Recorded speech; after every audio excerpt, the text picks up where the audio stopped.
Alright guys, सो आज हम लोग प्रैक्टिस करेंगे पाइथन की।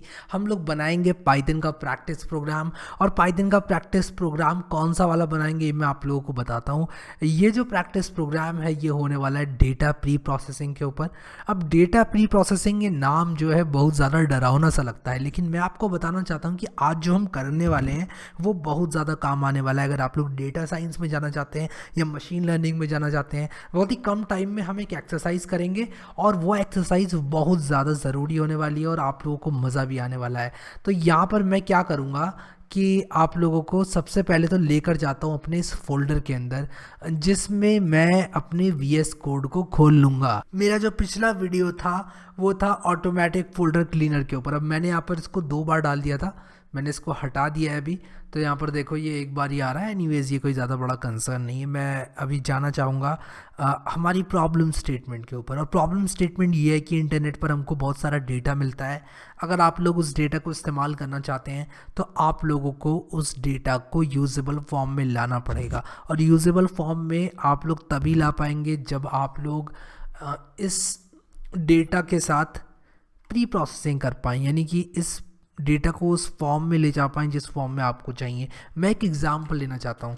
मैं यहाँ पर UCIML रिपोजिटरी का इस्तेमाल करूँगा। अगर आप लोगों को नहीं मालूम ये क्या है, मैं यहाँ पर आइरिस डेटा सेट डाउनलोड कर रहा हूँ। UCIML repository iris hello world of machine learning होता है। और यहाँ पर मैं अभी भूल जाओ मशीन लर्निंग क्या है, अभी भूल जाओ डेटा साइंस क्या है। डेटा फोल्डर में आ जाओ यहाँ पर, ठीक है। डेटा फोल्डर में क्या करो, iris.data में आ जाओ। इसको डाउनलोड कर लेना आप लोग यहाँ से। जैसे मैं गया, जिस हिसाब से मैंने नेविगेट किया, आप लोग उस हिसाब से यहाँ पर आ सकते हैं। और यहाँ पर देखो मैंने ये जो डेटा है इसको डाउनलोड कर लिया और ये डेटा कुछ इस फॉर्म में है। अब आप लोग सोचोगे यार ये क्या है, ये कॉमा सेपरेटेड वैल्यूज़ हैं और ये बेसिकली पत्तों का डेटा सेट है। इसमें क्या होता है कि पत्ते का नाम, फूल का नाम है आइरिस सेटोसा, और ये पत्ते की डायमेंशंस हैं, लेंथ, विड्थ, और यहाँ पर इन्होंने लिखा हुआ है डिस्क्रिप्शन में, मुझे याद नहीं है सही से, लेकिन petal width, petal length, petal width और सेपल लेंथ और सेपल विड्थ होती है। तो रटने की ज़रूरत भी नहीं है इस चीज़ को। बट हमारा काम क्या होने वाला है कि मैं इस डेटा सेट को, ये ज़्यादा डेटा पॉइंट्स अभी नहीं है, 150 ही हैं, लेकिन मैं इन डेटा पॉइंट्स को लाना चाहता हूँ एक्सेल में। मोर ओवर उससे भी इम्पॉर्टेंट, मैं लाना चाहता हूँ इसको अपने पाइथन प्रोग्राम में, ठीक है। तो ये हमारी एक्सरसाइज होने वाली है। अब आप में से कई लोग कहेंगे यार एक्सेल में लाना है तो माइक्रोसॉफ्ट एक्सेल शीट खोलो, data.xlsx खोलो। इसको खोलने के बाद इसको कॉपी करके यहाँ कर दो Ctrl+V। अब अगर आप लोगों ने थोड़ा सा भी एक्सेल के साथ काम किया है और आप लोग एक्सेल जानते हैं तो आपको पता होगा कि आप इस कॉलम को सेलेक्ट कर सकते हैं, डेटा में आ सकते हैं, और डेटा में आने के बाद आप लोग टेक्स्ट टू कॉलम होता है यहाँ पर, इसको क्लिक कर सकते हैं। डिलिमिटेड में क्लिक करके आप इसको कॉमा से सेपरेट कर सकते हैं। इसमें कॉमा चुन लो और टैब हटा दो, नेक्स्ट करोगे, फिनिश करोगे, ऑटोमेटिकली ये इस फॉर्म में आ गया है, ठीक है। और एक हेडर कॉलम और ऐड कर सकते हो आप लोग। 1 2 3 4 में यहाँ पर लिख रहा हूँ और यहाँ पर टाइप लिख रहा हूँ, ठीक है। टाइप की स्पेलिंग ठीक कर लेता हूँ। अब अगर आप लोग ऐसा करो तो आप लोग यहाँ पर डेटा में जाकर फ़िल्टर्स अगर ऑन करोगे तो यहाँ पर फ़िल्टर्स आ जाएंगे। आप सेलेक्ट कर सकते हो कौन कौन सा डेटा आप लोग देखना चाहते हो। तो ये एक बहुत ही कन्वीनियंट हो जाता है अगर एक्सेल में आप लोग ऐसे करते हो। लेकिन मुद्दा वीडियो का ये है नहीं है भैया, एक्सेल में आपको इम्पॉर्टेंट है अभी नहीं बता रहा हूँ, ठीक है। इसको मैं कर देता हूँ बंद। तो मैं बता रहा हूँ एक तरीका ये था हमारे पास डेटा को प्री प्रोसेस करने का। लेकिन होता क्या है कि जब डेटा बहुत बड़ा हो जाता है, यानी कि बहुत ही बड़ा हो जाता है, तब आपके शायद क्लिप बोर्ड पर भी ना आए वो डेटा, ठीक है। आपको प्रॉब्लम हो सकती है इस तरह से उसको सेपरेट करने में। तो वहाँ पर, या फिर अगर आपका ये जो फ्लो है, ये जो मैंने अभी बताया, ये आपके एक बहुत ही बड़े प्रोग्राम के बीचों बीच आपको करना है, तो आप लोग यहाँ पर एक्सेल में आकर उसको डेटा को मैनुअली क्रिएट करके फीड नहीं कर सकते। आपकी जो पाइपलाइन है उसके बीच में कहीं पर अगर ये काम होना है तो आपको पाइथन प्रोग्राम लिखना ही पड़ेगा। तो अभी मैं यहाँ पर main.py लिखता हूँ और एक पाइथन प्रोग्राम बना लेता हूँ। अब अगर आप लोग को डेटा साइंस या मशीन लर्निंग नहीं भी आती है, अगर आप लोगों ने मतलब नाम नहीं भी सुना इन सब चीज़ों का, सुना तो नाम तो सभी ने सुना होगा, लेकिन अगर जैसे आपको अगर कॉन्फिडेंस नहीं है कि यार मुझे मशीन लर्निंग आती है या मुझे डेटा साइंस आती है, तो मैं कहूँगा कि आप लोग सिंपली क्या करो, कम से कम पैंडास इसको आप लोग यूज़ करो। और अगर इसमें से आपने एक फंक्शन भी यूज़ कर लिया ना तो समझो एक बहुत बड़ी सक्सेस है। अगर आप पैंडास को छोड़ देते हो ये बोल के कि यार मुझे तो मुझसे नहीं होगा, ठीक है ना, वो नहीं चलेगा, ठीक है। आपको यहाँ पर इसको इस्तेमाल करना है। तो यहाँ पर सेलेक्ट पाइथन इंटरप्रेटर में मैं अपना पाइथन इंटरप्रेटर सेलेक्ट कर लूँगा। फॉर सम रीज़न ये मुझे दिखाता है बार बार। एनीवेज अगर आपको भी ये एरर दिखाए तो यहाँ पर सेलेक्ट कर लेना पाइथन इंटरप्रेटर। ये तब आता है जब आप मल्टीपल पाइथन इंटरप्रेटर्स इस्तेमाल करके रखते हो, इंस्टॉल करके रखते हो अपने कंप्यूटर में। टर्मिनल पे जाना, न्यू टर्मिनल पे क्लिक करना और पिप इंस्टॉल पैंडास ये आपको रन करना है, ठीक है, तभी पैंडास इंस्टॉल होगा। तो मैं यहाँ पर लगा देता हूँ, इसको कर लेना इंस्टॉल आप लोग। और उसके बाद इंपोर्ट पैंडास एज पीडी। अब आप में से कई लोग पूछते हैं कि ये पीडी क्या है, इंपोर्ट पैंडास एज पीडी ही क्यों, बीडी क्यों नहीं? तो यार इंपोर्ट पैंडास एज बीडी कर दो, कोई प्रॉब्लम नहीं है। बस ये है कि जब भी इस्तेमाल करोगे इस लाइब्रेरी को तो बीडी करके इस्तेमाल करना पड़ेगा। तो ये चीज़ है एक, ठीक है।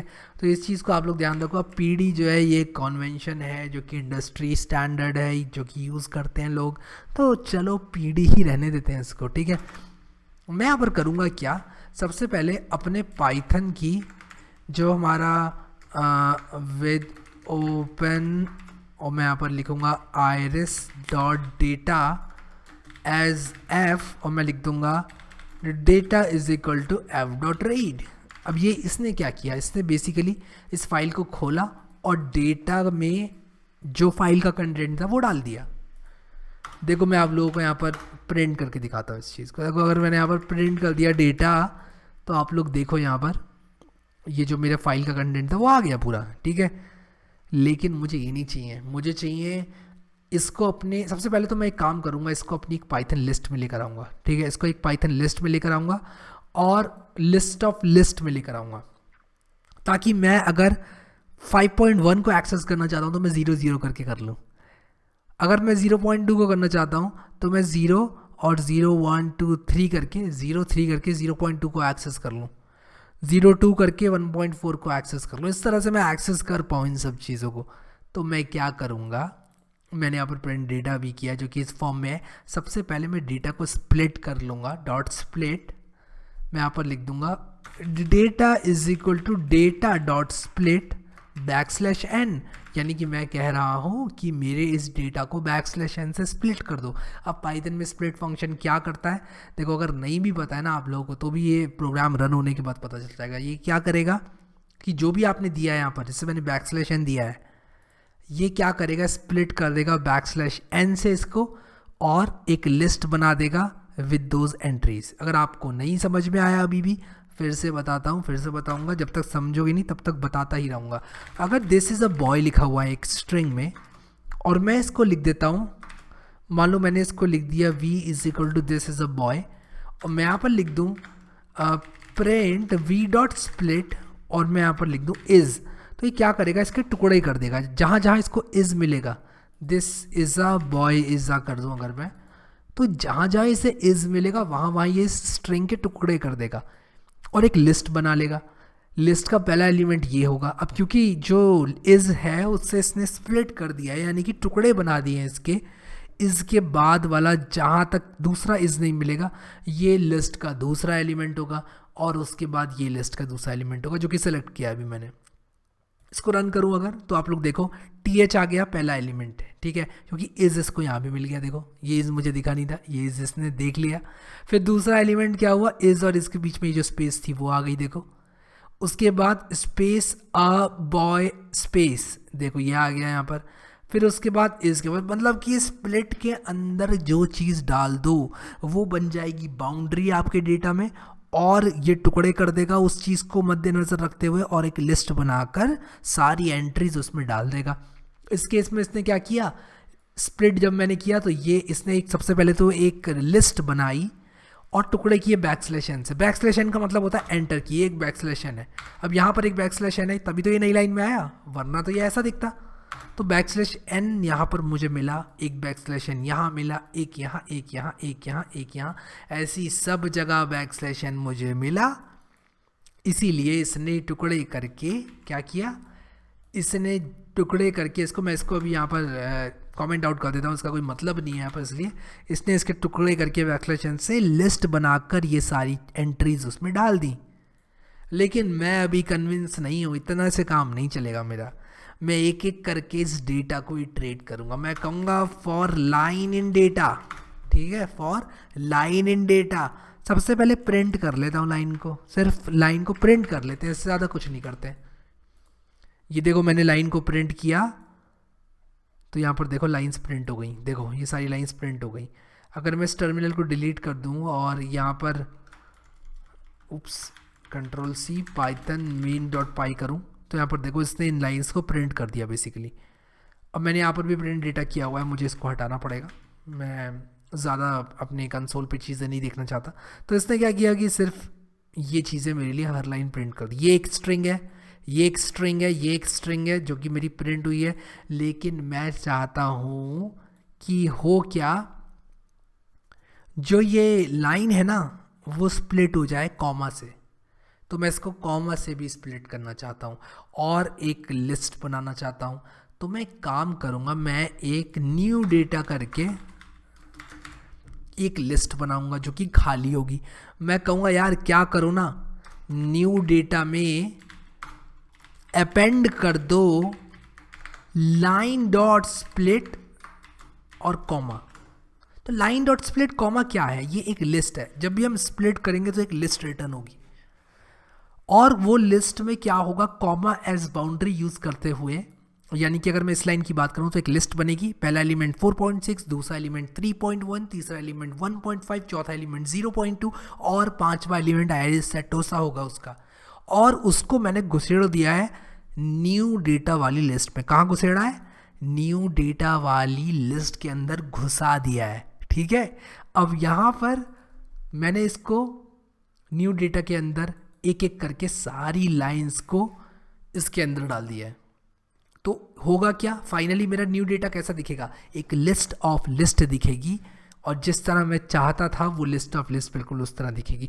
मैं इसको कमेंट आउट कर दूंगा क्योंकि मैं प्रिंट नहीं करना चाहता इन सब चीज़ों को। मैं फाइनली अपने न्यू डेटा को ही प्रिंट करूंगा, ठीक है। सेव किया मैंने, रन किया इस प्रोग्राम को और ये देखो ये बेसिकली स्टार्ट हुआ एक लिस्ट से। ये सारी लिस्ट ऑफ लिस्ट है, ये इस लिस्ट का पहला आइटम एक लिस्ट है, ठीक है, आप लोग देख सकते हैं यहाँ पर।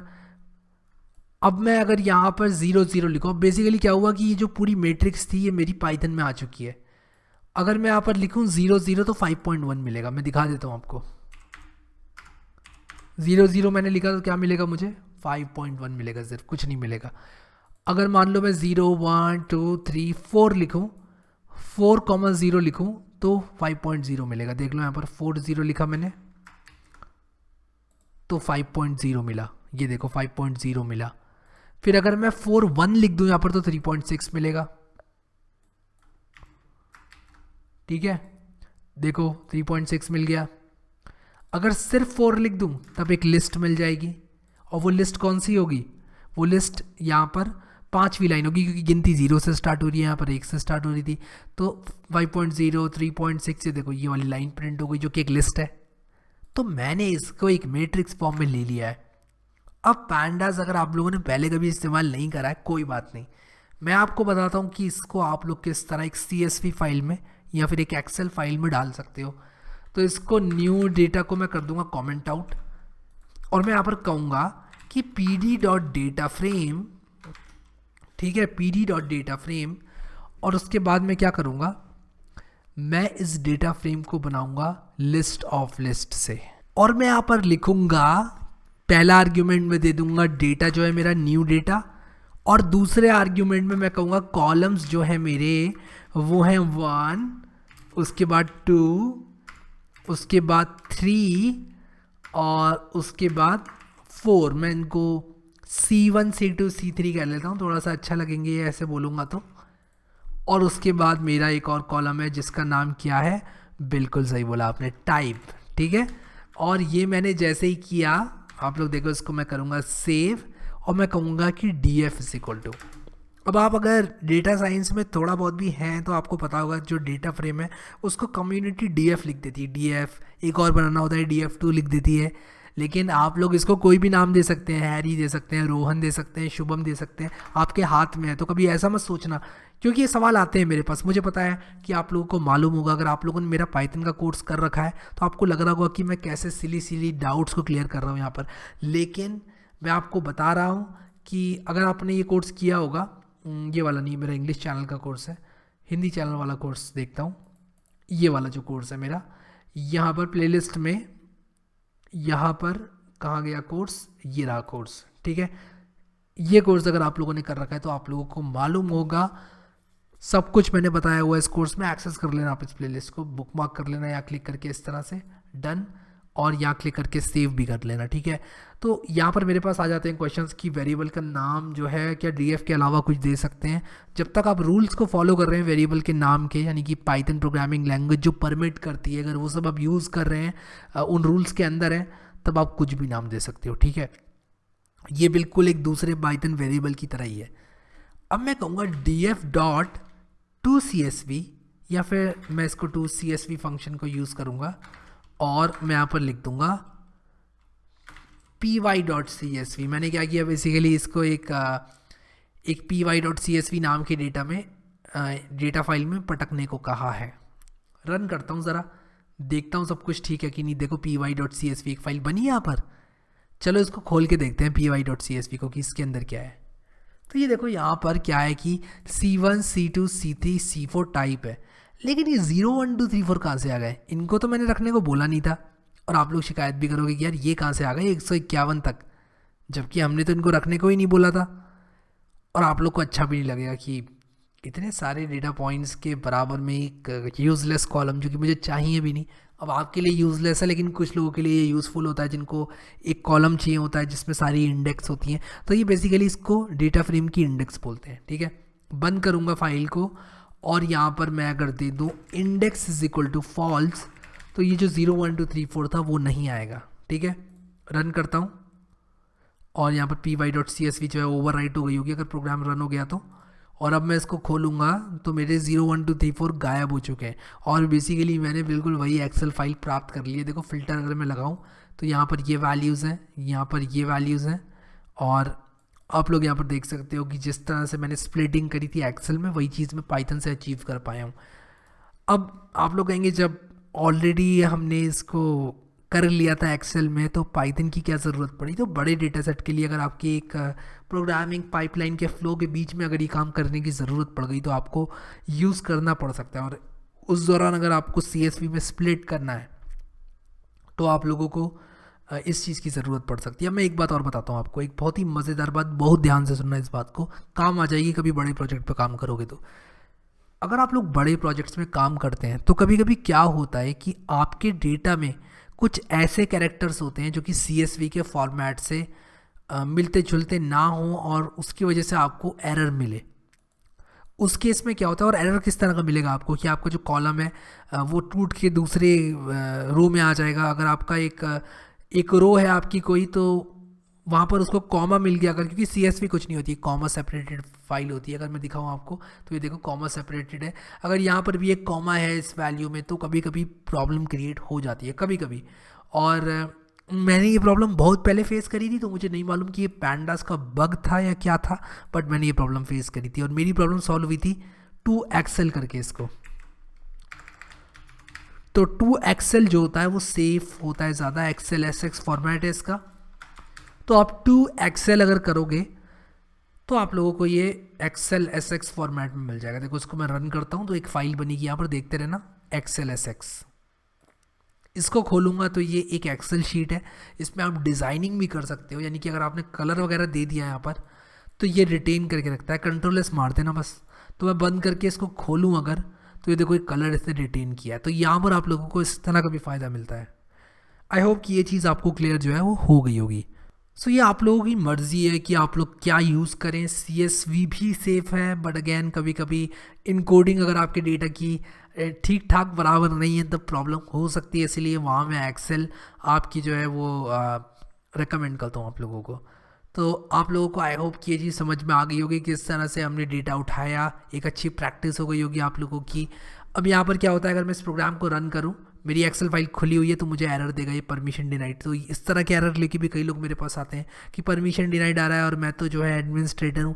आपको ये फाइल बंद करनी पड़ेगी, उसके बाद आप इसको जो है वापस से ओवरराइट करवा सकते हैं अपने प्रोग्राम द्वारा। अभी प्रोग्राम मेरा ओवरराइट कर पा रहा है, पहले नहीं कर पा रहा था क्योंकि वो फाइल ऑलरेडी खुली हुई थी। ठीक है, सो आई होप कि आपको समझ में आ गया होगा गाइस। अगर आप लोगों को इस तरह के और प्रैक्टिस प्रोग्राम्स चाहिए पाइथन में, अगर आपको ये सब अच्छे लग रहे हैं प्रोग्राम्स, मुझे एक थम्स अप दे दो इस वीडियो में, और बहुत सारे थम्स अप हो जाएंगे और कमेंट्स आएंगे कि हाँ चाहिए आप लोगों को इस तरह के प्रैक्टिस प्रोग्राम्स, तो मैं इस प्लेलिस्ट को भर दूंगा, टेंशन बिल्कुल भी मत लेना। ठीक है, सो अभी के लिए इस वीडियो में इतने ही गाइस। वीडियो को लाइक करना बिल्कुल मत भूलना। Thank you so much guys for watching this video and I will see you next time.